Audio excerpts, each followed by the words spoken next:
So it was just announced that Aaron Carter not only sold his guns, but he's tapering off of Xanax. So we're gonna be talking about Xanax addiction. We're gonna be talking about Aaron Carter because I've gotten a lot of requests from all of you to discuss it. And I'm actually finally going to address another creator who's made, I think like over 15 videos about me. So stay tuned.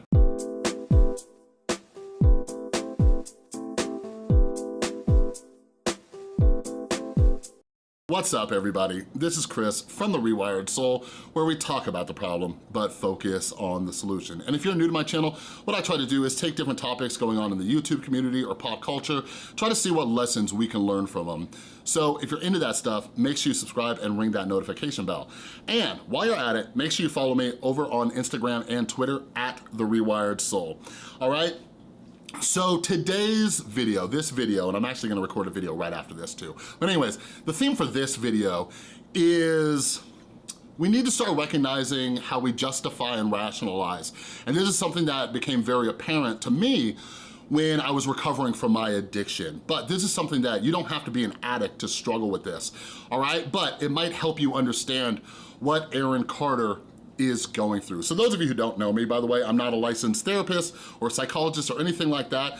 My experience is I am 7 years clean and sober from drugs and alcohol. I haven't had any drugs, any alcohol since June of 2012. Not only that, but I worked at a drug and alcohol treatment center for a little over 3 years, and I'm currently halfway through my CADC, which is a certified alcohol and drug counselor license. All right, so although I'm not a licensed therapist or a psychologist, I have quite a bit of experience. Okay? So anyways, like I said, a lot of you have been requesting videos about Aaron Carter. You guys let me know when he was hanging out with Trisha Paytas. A lot of people were worried that her and Aaron were using together. They did a live stream that was a little odd, but anyways, I started following Aaron Carter on Twitter, and yeah, like, I don't know. It's really sad, man. Like, you can tell he's going through some stuff.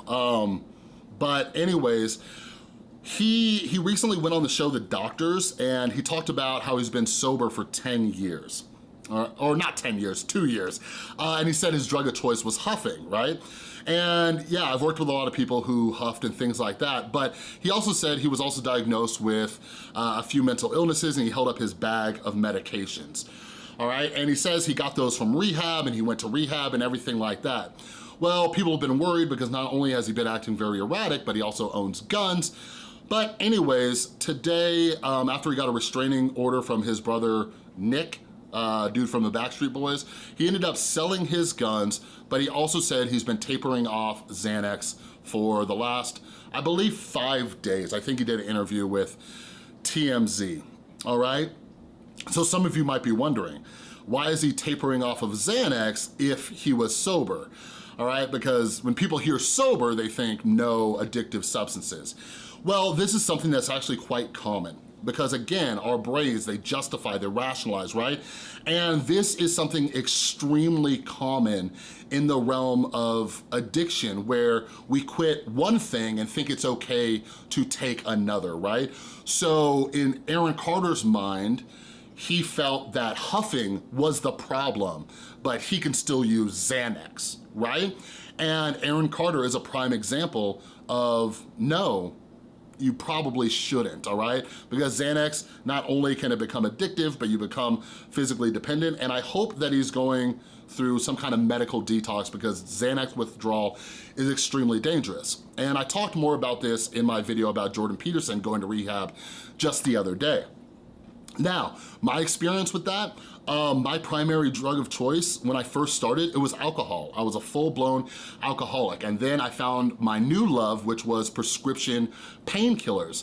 And in my mind, going from alcohol to painkillers was better.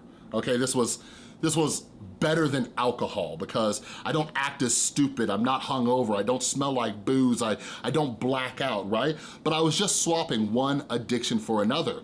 The last time I tried to get sober, about 8 or 9 years ago before the most recent time, I smoked weed, right? Because I thought, hey, I can do that.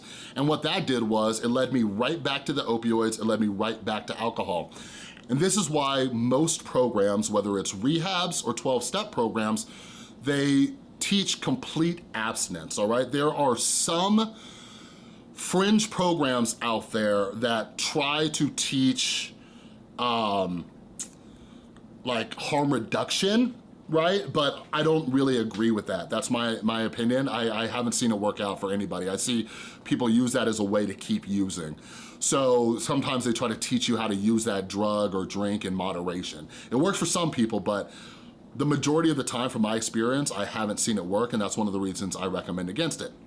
So with Aaron Carter, I'm glad to hear that he got off of Xanax, but this gives me the opportunity to talk about another situation. So the other day I made a video about Jordan Peterson, and some people went around saying I was pill shaming and everything like that. I made a video yesterday morning and I showed all of the statistics of overdoses and addiction rates and everything like that.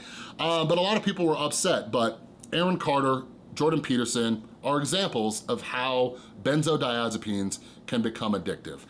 So I'm about to talk about another creator, and I haven't talked about him.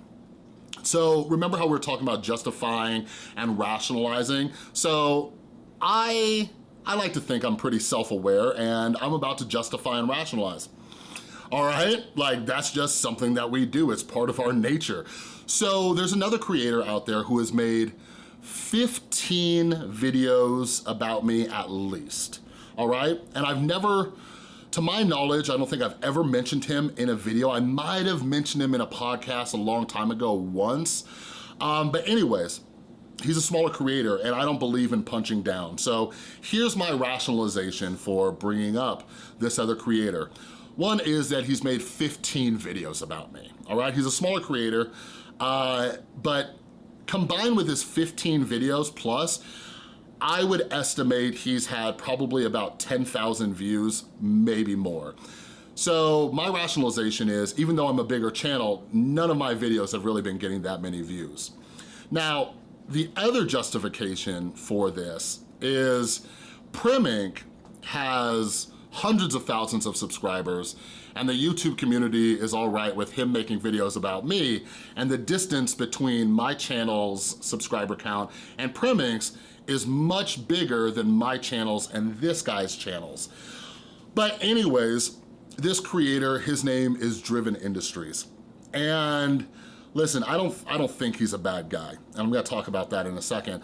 But I felt I would address this because this is a prime time to address it, because he is somebody who says he's sober, and I haven't shared my opinion about it, but he's labeled me as a bully, which I don't really mind, but he's also labeled me as dangerous, and here's my problem.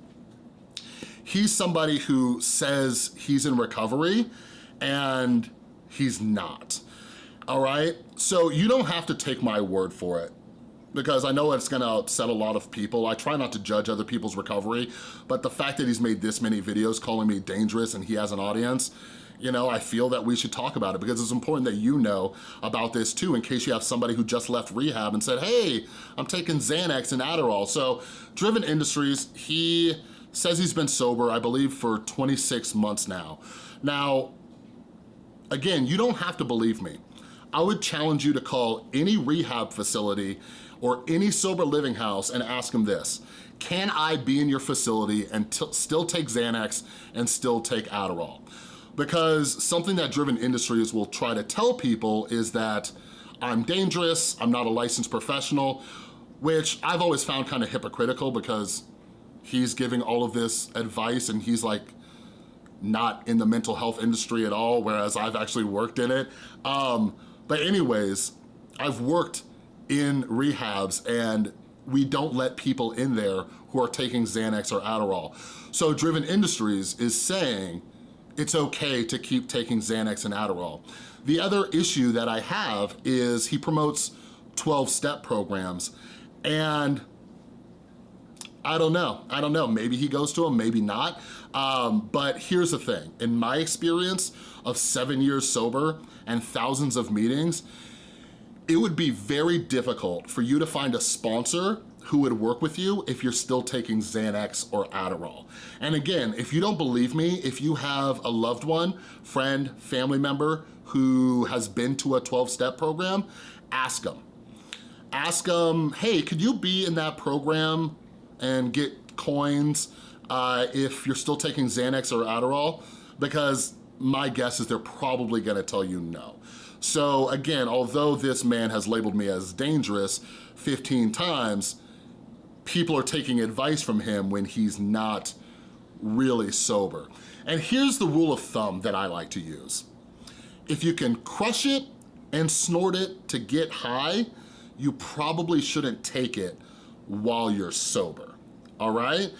So people might call that pill shaming. They can if they want to, but in programs like Narcotics Anonymous, they have literature, as well as in Alcoholics Anonymous, they have literature that talks about taking medications in sobriety. And all of them are pretty clear not to take addictive medications such as Xanax and Adderall, which Driven Industries is taking, all right? So the weird thing is too, if you've ever been to a Narcotics Anonymous meeting, and I'm not a representative of any of these 12-step programs, I'm just sharing with you information about these programs, but in Narcotics Anonymous, one of the readings at the beginning says something along the lines of, let us not be fooled, alcohol is a drug, all right? And it talks about how many addicts have made the mistake of thinking alcohol is not a drug. So based on that, do you think anybody in a 12-step program of Narcotics Anonymous would say it's okay to take medications like Xanax or Adderall? Probably not. And at the end of the day, it's none of my business. Like Driven Industries, you're gonna see this, take whatever you want. But here's the thing, like I said, I don't think Driven Industries is a bad guy. I've been making a lot of videos talking about moral psychology, moral philosophy, and we all think that we're the hero. We all think that we're right. Like, I don't hate Driven Industries. In his mind, he does believe that I'm dangerous. In his mind, he believes that. I don't think he's a bad person. He believes that, right? And it would be extremely hypocritical of me to just say that he's this bad, awful person.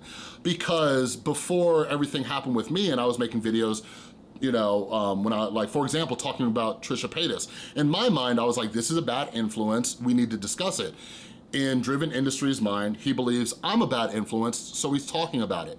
So everybody has the right to their own opinion, all right? And in this video, I shared my opinion based on a lot more experience.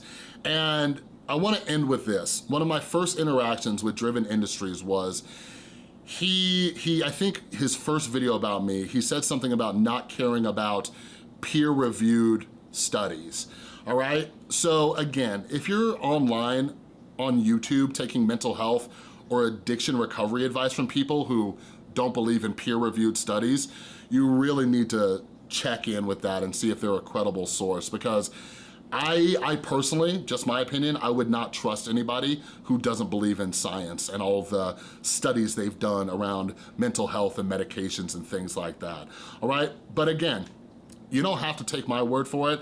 Call any rehab you want. Most of them have a 24-hour hotline. Call one right now. Call any sober living house and say, hey, can I be in that rehab? Can I be in that sober living house and take Xanax or Adderall? There's a reason why they say no.